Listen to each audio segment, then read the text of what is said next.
Let's move on to Module 3, Corporate Governance Framework. What do you know about Corporate Governance Framework?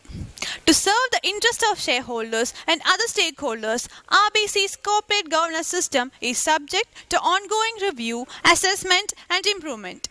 The Board of Directors proactively adopts government policies and practices designed to align the interest of the board and management with those of shareholders and other stakeholders, and to promote the highest standard of ethical behavior and risk management at every level of the organization.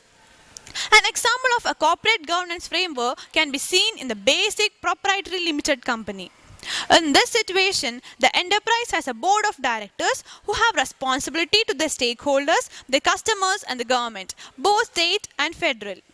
These responsibilities are defined in their contrast and codified in legislation, including the Corporations Act and industry-specific acts, and assessed with regard to the expectation of the stakeholders. These expectations are then delineated in the governing documents of the enterprise, such as constitution, trust deed, or shareholders' agreements. What do you know about board committee? The board is responsible for the overall stewardship of RBC.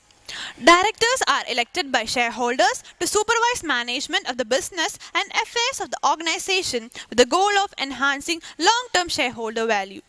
The board's role consists of two fundamental elements: decision-making and oversight.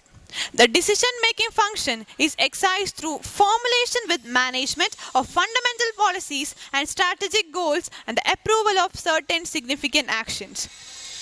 The oversight function concerns the review of management decision, the adequacy of systems and controls, and the implementation of policies.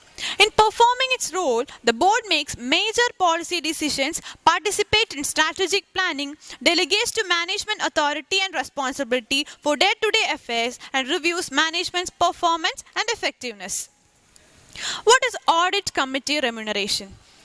Management of RBC is responsible for the preparation, presentation, and integrity of financial statements and for maintaining appropriate accounting and financial reporting principles, policies, internal controls, and procedures designed to ensure compliance with accounting standards and applicable laws and regulations.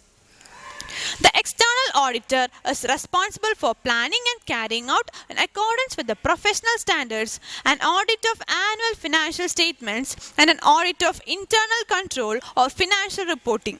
The external auditor also reviews the quarterly financial information.